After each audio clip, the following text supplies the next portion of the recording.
Hey, it's Benji Cole, son of Al Cole from CBS Radio and host of the syndicated talk show, People of Distinction. A talk that gives you an in-depth view of some of the most dynamic, intelligent, and successful people on the planet. Run to our website, alcoleenterprises.com for more info. Email me through benji@alcoleenterprises.com if you'd like to get involved with what we have going. And as always, please continue to like and follow our broadcasts. People of Distinction is internationally syndicated solely due to the love and support that you all continue to give. We're available across all major distributors, and as long as you keep following, we're going to continue to put out the content. Now sit back and strap in, because on the line with us today, we have the impressive Grace Browder Boykin. And we're going to be discussing Grace's incredible book, Self-Made Paths. It's Amazon, it's Barnes & Noble, it's a lot of other places, man. Type it into a search bar, but one place you're going to want to check out above all else, yeah, that's her personal website, graceboykinmedia.org. There, gather more information on her, on this book, hyperlinks set up to take you to the purchasing pages. Man, I'm telling you, that's exactly where you need to go. Again, graceboykinmedia.org. Yeah, that's the place. And I quickly want to take the opportunity and point out the fact and Grace was brought to us by Author Reputation Press.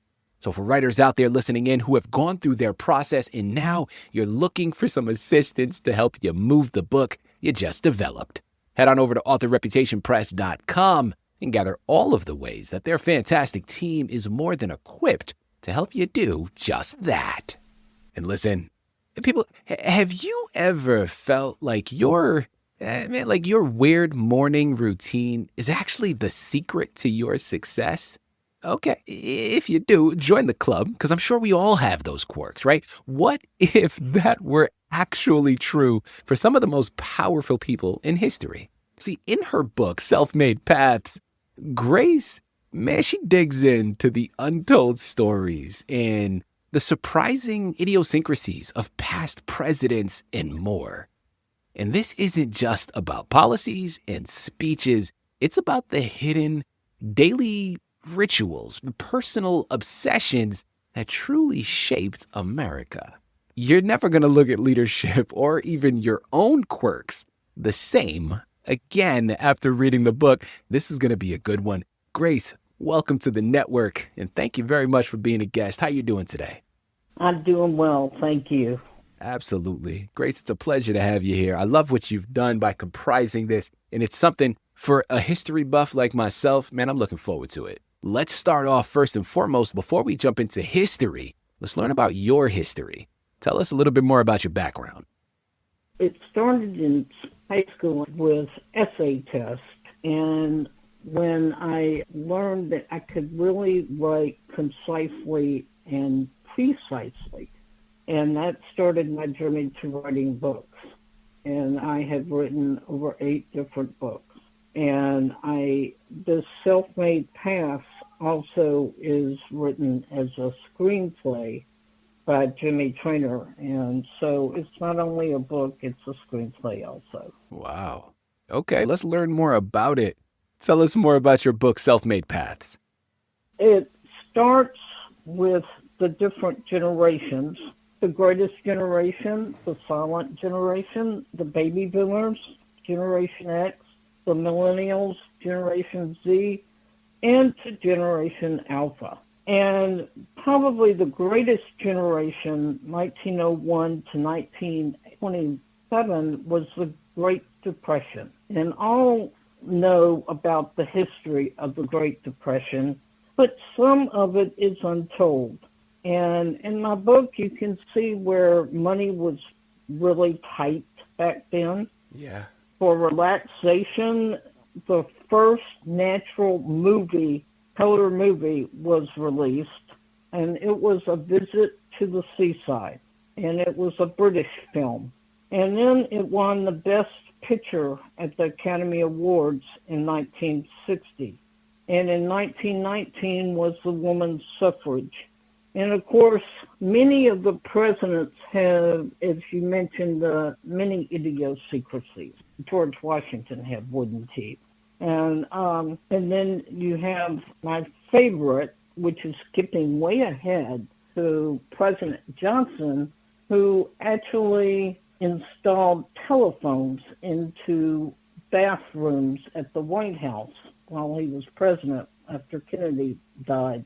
And he would actually hold cabinet meetings in his bathroom while sitting on the toilet,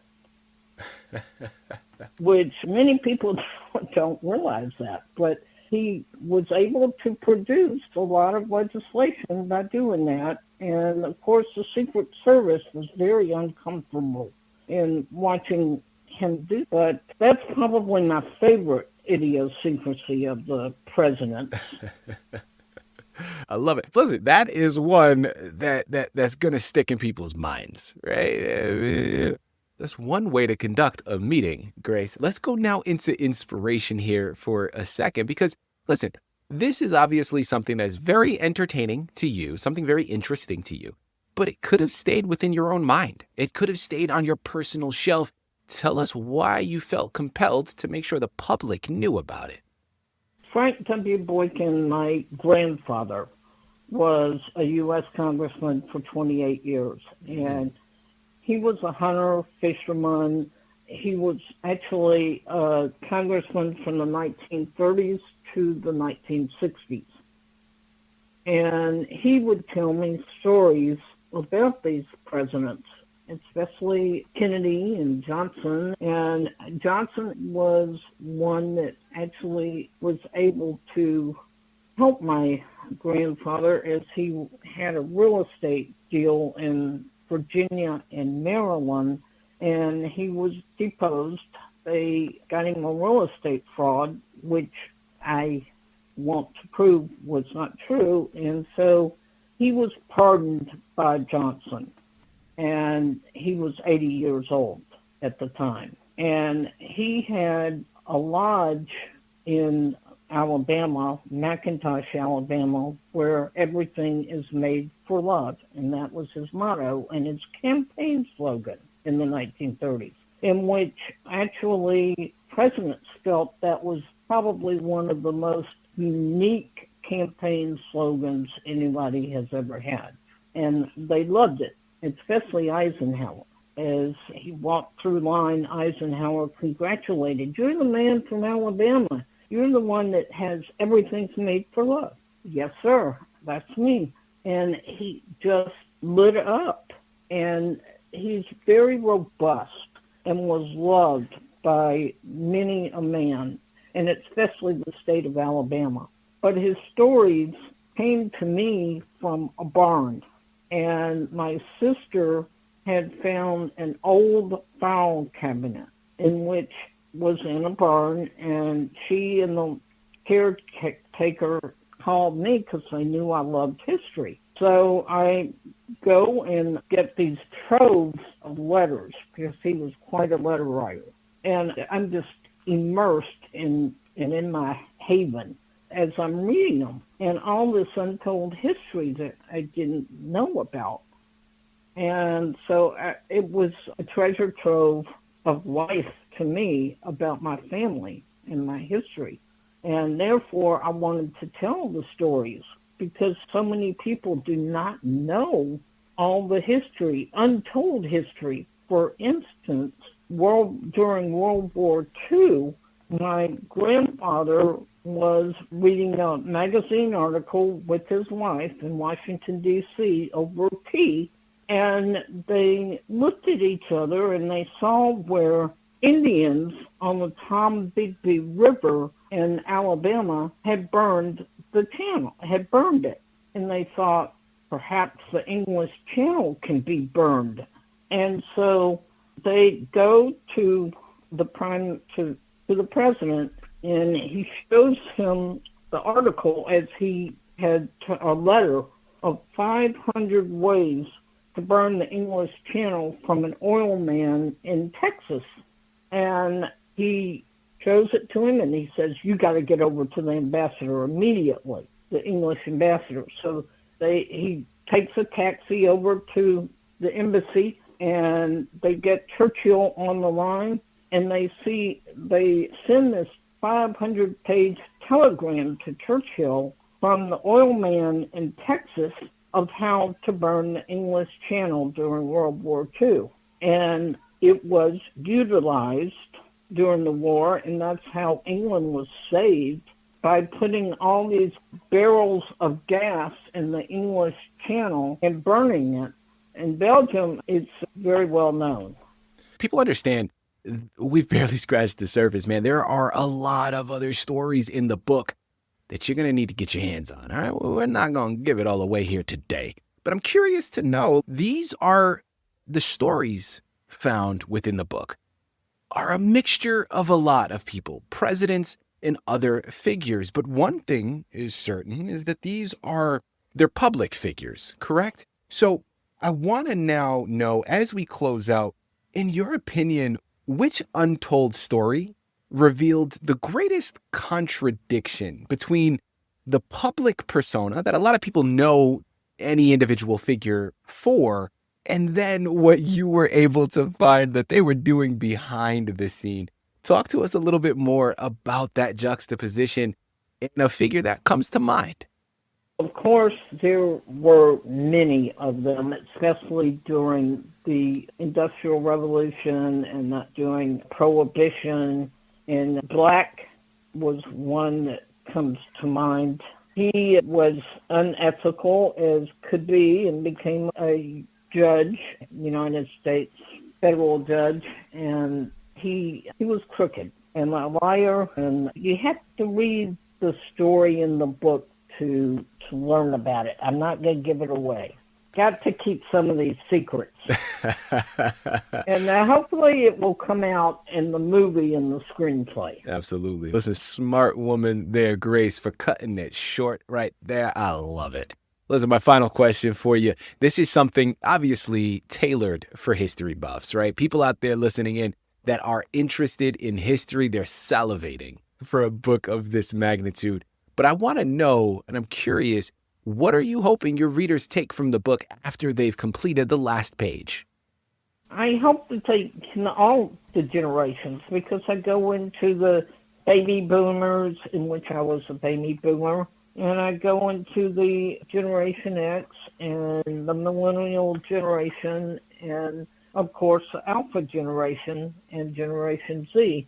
And I think they can all learn from this, as well as what they were famous for, the movies, and how times had changed from each generation to another generation. And they continue to change. Yeah. But they get, of course, now with this generation, it's all about technology and how far we have come. And you got the 3D printing, you have cannabis. There's so much to deal with this Alpha generation. And even though they're young, very young, but you look at the baby boomers and how we changed. And so I really just think that all the generations have so much to contribute to history and to the world as life goes on.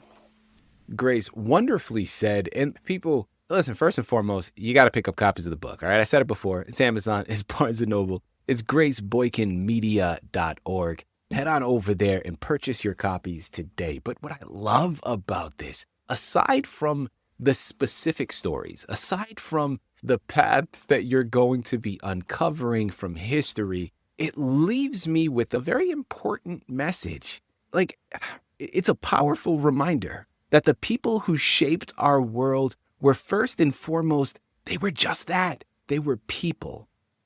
Right?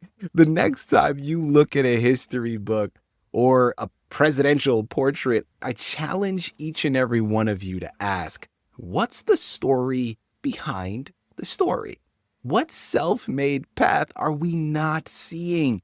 Because at the heart of this book, it's not just about understanding them. It's about understanding ourselves and the often messy paths that we travel to achieve something meaningful. And I love that, because I think what it does is it disarms, almost in a sense. Like, we see these monumental figures, and by learning these quirky, unorthodox things, it really humanizes them to a certain degree. And I think that ultimately shows that the feat that they were able to accomplish and reach, it's attainable. And that, I think, above all, is such a powerful notion. Head on over there, purchase your copies today. Let the journey begin. Grace, this has been an absolute pleasure. Such an honor. Thank you once again for being a guest on People of Distinction. Thank you. I enjoyed it very much. And I appreciate your radio show. What you do is absolutely wonderful.